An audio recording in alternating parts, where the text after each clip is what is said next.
नमस्कार विद्यार्थी मित्रांनो, Sunil Shinde form filling master या माझ्या यूट्यूब चॅनलमध्ये आपलं स्वागत आहे। मी सुनील शिंदे आपल्यासाठी पुन्हा एकदा एक नवीन व्हिडिओ घेऊन आलो आहे। M pharm admission 2026। तर विद्यार्थी मित्रांनो, एम फार्म ॲडमिशनच्या रजिस्ट्रेशनसाठी आपल्याला 3 दिवसाची मुदतवाढ मिळालेली आहे। तर विद्यार्थी मित्रांनो, आपण या व्हिडिओद्वारे आपला नवीन शेड्यूल कशा पद्धतीने असणार आहे, ग्रीव्हन्स पिरियड कधी असणार आहे, त्याच पद्धतीत प्रोविजनल मेरिट लिस्ट कधी लागणार आहे, फायनल मेरिट लिस्ट कधी डिस्प्ले होणार आहे, या संपूर्ण शेड्यूल आपण या व्हिडिओद्वारे बघणार आहोत। त्यासाठी विद्यार्थी मित्रांनो, आपण हा व्हिडिओ नक्की शेवटपर्यंत बघा आणि आपण जर माझ्या यूट्यूब चॅनलवरती नवीन आला असाल तर माझ्या यूट्यूब चॅनलला लाईक करा, शेअर करा आणि सबस्क्राईब करा। तर चला मित्रांनो, आता आपण व्हिडिओ सुरू करूया। विद्यार्थी मित्रांनो, या ठिकाणी MST CET 2026 असे टाईप करायचे आणि त्यानंतर इंटर द्यायचं आहे। इंटर दिल्यानंतर या ठिकाणी cetcell.mahacet.org अशी वेबसाईटची लिंक दिसेल, त्या लिंकवरती आपण क्लिक करून घ्यायचं आहे। त्यावरती क्लिक केल्यानंतर आता आपली वेबसाईट ओपन होत आहे। तर मित्रांनो, या ठिकाणी वेबसाईट ओपन झाल्यानंतर या ठिकाणी उजव्या बाजूला admission portal for academic year 2026-27 अशी ॲडमिशनची टॅब दिसेल, त्या टॅबवरती आपण क्लिक करायचं आहे। त्यावरती क्लिक केल्यानंतर या ठिकाणी या पेजवरती आपल्याला डाव्या बाजूला टेक्निकल एज्युकेशनमध्ये पोस्ट ग्रॅज्युएट कोर्सेसमध्ये एम फार्मसी/फार्मडी अशी एक टॅब दिसेल, तर त्या टॅबवरती आपण क्लिक करायचं आहे। तर मित्रांनो, या वेबसाईटची जी लिंक आहे ती मी माझ्या डिस्क्रिप्शन बॉक्समध्ये टाकलेलं आहे।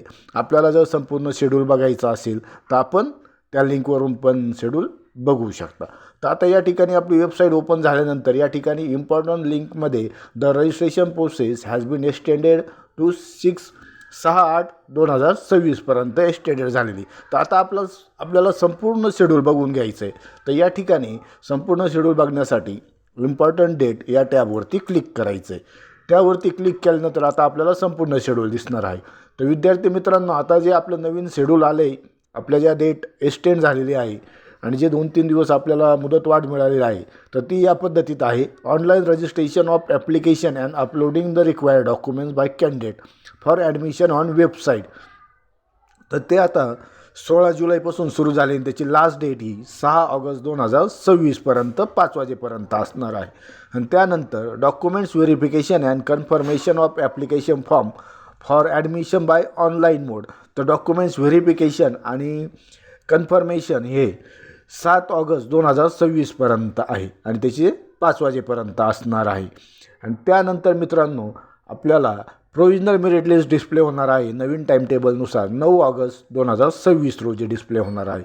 आणि त्यानंतर विद्यार्थी मित्र, ज्या विद्यार्थ्यांचे काही डॉक्युमेंट्स अपलोड करायचे असेल, काही डॉक्युमेंट्स चुकलेले असतील, काही करेक्शन असतील, तर अशा विद्यार्थ्यांसाठी ग्रीव्हन्स हा 10 ऑगस्ट 2026 ते 12 ऑगस्ट 2026 म्हणजेच 10, 11 आणि 12 अशा 3 दिवसामध्ये विद्यार्थ्यांनी ते ग्रीव्हन्स पिरियडमध्ये आपले डॉक्युमेंट्स अपलोड करायचे किंवा करेक्शन असेल तर करेक्शन करून घ्यायचं आहे। त्याच पद्धतीत ज्या विद्यार्थ्यांनी ऑनलाईन मोड स्क्रुटिनी मोड सिलेक्ट केला आहे त्या विद्यार्थ्यांनीही या 3 दिवसात आपल्या लॉग इनमधनं ग्रीव्हन्स टाकायचं आहे। तर मित्रांनो, ग्रीव्हन्ससाठी ज्या विद्यार्थ्यांनी फिजिकल व्हेरिफिकेशन केलं आहे त्या विद्यार्थ्यांना SC सेंटरला जायचं आहे। त्याच पद्धतीने मित्रांनो, ग्रीव्हन्स पिरियडनंतर आपल्याला फायनल मेरिट लिस्ट डिस्प्ले होणार आहे 14 ऑगस्ट 2026 रोजी। तर अशा पद्धतीने मित्रांनो, आता आपलं हे नवीन शेड्यूल आहे। तर विद्यार्थी मित्रांनो, या शेड्यूलमध्ये शक्यतो आता चेंज होणार नाही, कारण ऑलरेडी तुम्हाला 2दा डेट वाढवून दिलेली आहे। तर मित्रांनो, शक्यतो हे फायनल शेड्यूल असेल, तर ज्या विद्यार्थ्यांचं अजून रजिस्ट्रेशन बाकी आहे किंवा व्हेरिफिकेशन बाकी आहे, तर त्या विद्यार्थ्यांनी पटापट या 2-3 दिवसात रजिस्ट्रेशन आणि डॉक्युमेंट्स व्हेरिफिकेशन करून घ्यायचं आहे। तर अशा पद्धतीने मित्रांनो, आपल्याला मुदतवाढ मिळालेली आहे, तर त्याचा विद्यार्थ्यांनी फायदा घेतला पाहिजे। तसेच मित्रांनो, तुम्हाला जर हा व्हिडिओ आवडला असेल त्याला नक्की लाईक करा, शेअर करा आणि सबस्क्राईब करा। थँक्यू।